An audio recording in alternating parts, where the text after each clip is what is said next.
마가복음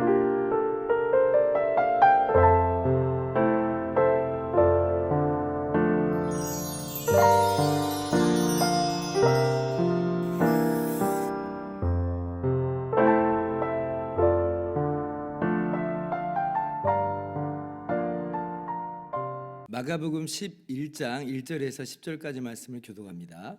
그들이 예루살렘에 가까이 와서 감람산 벳바게와 베다니에 이르렀을 때에 예수께서 제자 중 둘을 보내시며 이르시되 너희는 맞은편 마을로 가라. 그리로 들어가면 곧 아직 아무도 타보지 않은 나귀 새끼가 매어 있는 것을 보리니 풀어 끌고 오라. 만일 누가 너희에게 왜 이렇게 하느냐 묻거든 주가 쓰시겠다 하라. 그리하면 즉시 이리로 보내리라 하시니 제자들이 가서 본즉 나귀 새끼가 문 앞 거리에 매어 있는지라. 그것을 푸니 거기 서 있는 사람 중 어떤 이들이 이르되 나귀 새끼를 풀어 무엇 하려느냐 하매 제자들이 예수께서 이르신 대로 말한데 이에 허락하는지라. 나귀 새끼를 예수께로 끌고 와서 자기들의 겉옷을 그 위에 얹어 놓음에 예수께서 타시니 많은 사람들은 자기들의 겉옷을 또 다른 이들은 들에서 벤 나뭇가지를 길에 펴며 앞에서 가고 뒤에서 따르는 자들이 소리 지르되 호산나 찬송하리로다. 주의 이름으로 오시는 이여 찬송하리로다. 오는 우리 조상 다윗의 나라여 가장 높은 곳에서 호산나 하더라. 아멘. 할렐루야. 하나님의 크신 은혜와 평강이 오늘도 변함없이 여러분 가운데 가득 넘치기를 주님의 이름으로 축원합니다. 우리가 며칠 전에 이제 마가복음 10장 33절을 통해서 예수님께서 이제 예루살렘에서 어떠한 일이 이루어질지 제자들에게 미리 말씀하신 것을 함께 살펴보았죠. 잠깐 다시 한번 가보면요. 자, 우리가 예루살렘에 올라가더니 인자가 대제사장들과 서기관들에게 넘겨짐에 그들이 죽이기로 결의하고 이방인에게 넘겨주겠고 그들은 능욕하며 침뱉으며 채찍질하고 죽일 것이나 그는 3일 만에 살아나리라 하시더라. 그러니까 예수님께서 지금 예루살렘으로 올라가실 때에 어떤 일이 이루어지는지 정확하게 알고 있는 거예요. 그러니까 예수님께서 십자가에서 죽으시는 그 사건이 뭐 우연하게 일어난 일이 아니라 어쩌다게 일어난 일이 아니라 예수님께서 알고 계시는 바대로 이루어지는 것이다. 자, 그러면 예수님께서는 예루살렘에 올라가면 이제 죽는 거예요. 십자가에 죽는 거예요. 그런데 예수님께서 오늘 어떻게 하셨다는 거예요? 근데 그 길을 마다하지 않고 정말 예루살렘으로 올라가신 거예요. 그러니까 예루살렘으로 올라가다가도 아니야, 이건 아니야 라고 뒤돌아서지 않고 마침내 그 걸음을 뚜벅뚜벅 걸으시면서 그리고 드디어 예루살렘에 입성하신다. 왜 예수님께서 이렇게 예루살렘에 입성하셨는가? 계속해서 마가복음 10장 45절에 예수님이 그 이유와 목적을 분명히 밝혀주셨죠. 인자가 온 것은 섬김을 받으려 함이 아니라 도리어 섬기려 하고 자기 목숨을 많은 사람의 대속물로 주려 함이니라. 죽기 위해서 가신 거예요. 죽기 위해서. 내가 대속물로 내 목숨을 내어놓으시기 위해서 이 예루살렘 성으로 들어가신다라고 하는 거예요. 그래서 오늘 이 장면이 우리들에게 있어서는 얼마나 감격스러운 장면이고 얼마나 은혜로우신 장면인지 몰라요. 왜냐하면 주님께서 우리를 구원하시기 위해서 예루살렘에 지금 죽으시러 들어가시는 길이기 때문에 그렇습니다. 자, 그런데 오늘 말씀 보니까 예수님께서 그렇게 예루살렘에 입성하실 때에 나귀 새끼를 타고 입성을 하시죠. 아니 뭐 하고 많은 방법 중에 왜 나귀 새끼를 타시는가? 아니 그냥 걸어서 들어가실 수도 있고 아니면 뭐 꼭 뭘 타야 되겠다 싶으시면 말을 타고 들어가셔도 될 텐데 왜 나귀를 타고 가시는가? 그것도 나귀 새끼를 타고 가시는가라고 할 때에 이것은 이제 예수님의 명백한 선포예요. 예수님께서 지금 어떠한 그 하나님의 말씀을 지금 응하게 하시는가라고 할 때에 이 스가랴 9장 9절 말씀을 지금 염두에 두고 그 9장 9절 말씀을 실행하시는 거예요. 자, 스가랴 9장 9절 말씀은 하나님께서 이제 구약 성경에 메시아를 이제 보내시겠다라고 할 때 메시아가 어떠한 모습으로 이제 들어오시는가라고 하는 그 내용이거든요. 예언이거든요. 제가 읽어볼게요. 시온에 따라 크게 기뻐할지어다. 예루살렘에 따라 즐거이 부를지어다. 보라, 내 왕이 내게 임하시나니 그는 공의로우시며 구원을 베푸시며 겸손하여서 나귀를 타시나니 나귀의 작은 것 곧 나귀 새끼니라. 그러니까 지금 스가랴 9장 9절에 메시아가 오신다, 왕으로 오신다라고 분명히 약속하여 말씀해 주시는데 그 왕이 나귀를 타고 오신다는 거예요. 특별히 나귀의 작은 것 곧 나귀 새끼를 타고 오신다라고 지금 예언이 되어 있습니다. 그러니까 예수님께서 바로 이 예언의 말씀을 지금 성취하시는 거예요. 직접 성취하시면서 지금 뭐라고 말씀하시는 거냐면 내가 바로 그 구약 성경에 약속된 그 왕이다. 내가 그 구약 성경에서 약속한 그 메시아다라고 예수님께서 선포하시는 거죠. 그러니까 예수님이 자신의 정체를 드러내시는 거예요. 메시아됨을 드러내시는 거예요. 지금 어저께 바디메오가 다윗의 자손 예수여라고 그 예수님의 메시아 되심을 고백하잖아요. 근데 그 바디메오에게는 말하지 말아라, 이제 뭐 숨겨라 라고 얘기하지 않으세요. 그러니까 예수님이 이제 예루살렘에 들어가시는 이 마당에 있어서는 이제 예수님의 메시아 되심을, 예수님의 왕 되심을 이제 드러내는 거예요. 공개하시는 거예요. 이제 그럼 이제 어떤 왕이냐 할 때 나귀를 타고 가시는 왕, 나귀를 타고 오시는 왕이라 그랬죠. 겸손하여서 나귀를 타시나니 그러죠. 왕이긴 왕인데 이미 구약에서 약속된 그 메시아는 어떤 왕으로 임하시냐면 겸손한 왕이에요. 겸손한 왕, 겸손의 왕.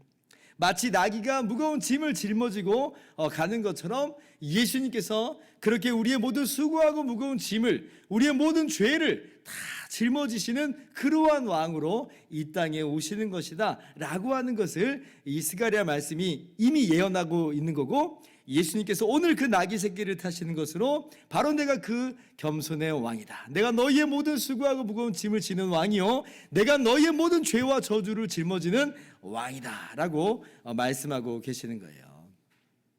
그러니 정말 이것이 얼마나 너무나 기쁘고 감격스러운 일입니까? 우리가 이렇게 예루살렘으로 오시는 우리의 왕 되신 예수님께 감사와 찬양의 고백을 드리는 것이 마땅할 것이에요. 정말 그렇게 오늘 말씀 보니까 예수님께서 그렇게 나귀 새끼를 타고 들어오시니까요, 이 사람들이 열렬히 환영하는 장면을 보게 됩니다. 9절 말씀 보니까 앞에서 가고 뒤에서 따르는 자들이 소리 지르되 호산나 찬송하리로다, 주의 이름으로 오시는 이여 찬송하리로다, 우리 조상 다윗의 나라에 가장 높은 곳에서 호산나 하더라. 그러니까 호산나 이 뜻은 우리를 구원하소서 이런 뜻이에요. 우리를 구원하소서. 그러니까 지금 찬양을 합니다. 메시아가 오시는 거니까 왕이시여, 구원자시여, 우리를 구원하소서라고 그렇게 외치면서 또 찬양하면서 메시아가 오셨다라고 그렇게 즐거워하는 그런 환호성으로서 이 백성들이 맞이를 합니다. 물론 이 예루살렘에서 예수님을 맞이한 사람들은 지금 자기들이 정확히 알고 지금 맞이하는 건 아니에요. 이 사람들은 여전히 지금 예수님에 대해서 어떻게 오해를 하냐면 메시아로서 지금 환영을 하는 건 맞는데, 그런데 이제 군사적인 메시아, 정치적 메시아로서 로마 제국의 압제에서 다윗의 나라를 재건할, 다윗의 나라를 회복할 그런 분으로서 지금 열렬히 환영하는 것으로 보입니다. 그런데 이제 예수님께서는 일단 그들의 그 환영을 제지하지 않으세요. 왜 그러냐면 이제 그들이 오해는 하고 있을지언정 예수님께서 정말 하나님의 나라를 이 땅 가운데 세우실 왕이시고 메시아가 맞기 때문에 그렇습니다. 그래서 예수님께서 그들의 찬송을 제지하지 않으시고 그들의 찬송을 그대로 받으세요. 그대로 받으세요. 오히려 이제 이 찬송에 대해서 불쾌해하는 사람들이 누구냐면 바리새인들, 이 백성의 지도자들이 불쾌해하죠. 그래서 이제 누가복음을 보면 이 사람들이 입을 좀 다물게 해라. 특별히 막 어린 아이들이 와가지고 막 예수님 앞에서 호산나 하면서 뛰어노니까 지금 막으라고, 지금 이 말이 너무 참남하지 않냐고 막으라고 지금 제지하라고 얘기를 해요. 그런데 예수님께서는 오히려 이제 뭐라고 말씀하시냐면 이 사람들이 만일 침묵하면 돌들이 소리 지르리라 이렇게 말씀하세요. 그러니까 이들의 찬송을 내버려 두라는 거예요. 그리고 이들의 찬송을 내가 받는다는 거죠. 다시 다른 말로 말씀드린다면 예수님께서 정말로 그들이 오해는 하고 있을지언정 참으로 왕이 맞다, 메시아가 맞다라고 하시는 그 내용을 지금 이야기하고 계시는 것입니다. 그래서 이렇게 예수님께서 열렬한 환호 가운데 찬송 가운데 예루살렘으로 이렇게 입성하시는 건데요. 오늘 말씀 보면서 우리가 두 가지를 좀 생각했으면 좋겠어요. 먼저는 뭐냐면, 아니 이 예루살렘 주민들도 뭘 잘 모르면서도 이렇게 예수님을 찬양하고 환영하는데, 하물며 정말 예수님께서 왜 예루살렘 성으로 들어오시고 그 결과 어떤 일이 우리 가운데 이루어졌는지를 알고 있는 우리들은 더욱더 우리 주님을 열렬하게 찬양하며 환영하는 것이 마땅하다라고 하는 거예요. 마땅하다. 이 사람들이 잠잠하면 돌들이 소리 지르라 하신 것 이상으로, 여러분 우리가 잠잠하면 돌들이 소리를 지를 거예요. 돌들이. 이 구원의 은혜와 이 구원의 감격을 우리가 그냥 묵혀둘 게 아니에요. 그냥 우리만 알고 있을 게 아니에요. 우리도 찬양해야 됩니다. 고백해야 됩니다. 선포해야 됩니다. 우리를 구원하신 우리의 구원자요, 우리의 왕이신 우리 주님께 열렬히 감사하며 찬양하며, 그리고 모든 사람들이 알아들을 수 있게, 그들이 심지어 불쾌하게 여긴다 할지라도 우리는 예수님이 구원자가 맞다라고 찬양하며 고백할 수 있어야 됩니다. 돌들에게 그 영광을 뺏기지 말고 우리가 그렇게 주님을 열렬하게 찬양하며 고백하며 증거할 수 있기를 주님의 이름으로 축원합니다. 그리고 또 하나 우리가 말씀을 적용할 건 뭐냐면, 이렇게 예수님께서 예루살렘으로 입성하실 때에 쓰임받은 이 무명의 사람이 있다라고 하는 거죠. 지금 예수님께서 나귀 새끼를 지금 타고 오시는데, 원래부터 예수님의 나귀 새끼는 아니에요. 지금 보니까 2절 보니까 나귀 새끼를 풀어서 끌고 오라 이렇게 말씀하세요. 지금 이제 마을로 가보면 거기에 아무도 타보지 않는 나귀 새끼가 있는데 풀어 끌고 와라. 그 너의 나귀예요. 너의 나귀 사실은. 그런데 이렇게 주님께서 말씀하실 때에 그 나귀 주인들이 지금 뭐 하는 겁니까? 라고 물어본 거예요. 어디에 쓰려고 지금 그러는 겁니까? 물어보는 거예요. 그런데 주님께서 하신 주님의 그 말씀을 그대로 대언을 하죠. 제자들이 주가 쓰시겠다, 예수님이 쓰시겠다라고 말씀하세요. 그러니까 이 나귀 새끼 주인들이 어떻게 반응을 하냐면, 예수님이 누군데? 라고 하는 게 아니라, 예수님이랑 나랑 무슨 상관인데? 라고 하는 게 아니라 그대로 나귀 새끼를 보내줍니다. 주님이 타고 가시도록 나귀 새끼를 내어드리는 거예요. 이 사람들의 이름은 기억이 안 되어 있습니다. 어떤 사람들인지 모르겠어요. 그래서 천국 가서 좀 물어보려고요. 어떤 분이 나귀 주인이십니까? 아마 나귀 주인도 분명히 예수님을 믿고 구원받은 하나님 백성이 되지 않았을까, 이렇게 생각을 해보거든요. 이 무명의 사람, 이 무명의 헌신이 얼마나 귀한지 우리가 좀 봤으면 좋겠습니다. 우리가 우리의 삶 속에서 이렇게 쓰임받는 하나님의 일꾼들이 됐으면 좋겠어요. 우리가 가진 것이 뭐 변변치 않을 수 있죠. 마치 오병이어의 기적에서 그 도시락 떡 5개와 물고기 2마리 정도 갖고 있는 우리들의 부족함일 수 있겠어요. 그러나 주님께서는 그 떡 5개와 물고기 2마리, 한 어린아이의 도시락을 사용하시고, 그리고 오늘 이 나귀 새끼 임자, 나귀의 임자들을 또 사용하세요. 그들의 나귀 새끼를 사용하신다는 거예요. 하나님의 놀라운 구원의 일을 이루신 데 있어서 이렇게 하나님께서 쓰시는 바들이 있어요. 그러므로 오늘 주님께서 우리에게 기대하시는 바 마찬가지입니다. 우리가 가진 것이 작고 연약하고 마치 한 달란트밖에 안 되는 그런 작은 것이라 할지라도 우리 주님께서는 주가 쓰시겠다 말씀하세요.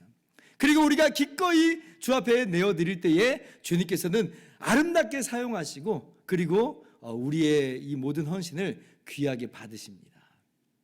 오늘 이 나귀 새끼의 주인과도 같은 그러한 헌신과 또 그러한 주님을 향한 사랑이 우리 가운데 있기를 바랍니다. 우리가 그렇게 주님을 엄청 사랑한다는 것 이전에 주님이 우리를 그렇게 엄청 사랑하여 주시니 받은 바 그 은혜에 감사하고 감격하여서 그렇게 헌신하고 또 그렇게 정말 봉사하고 주님의 일에 앞장서는 저와 여러분 모두 되기를 주님의 이름으로 축원합니다. 기도하겠습니다.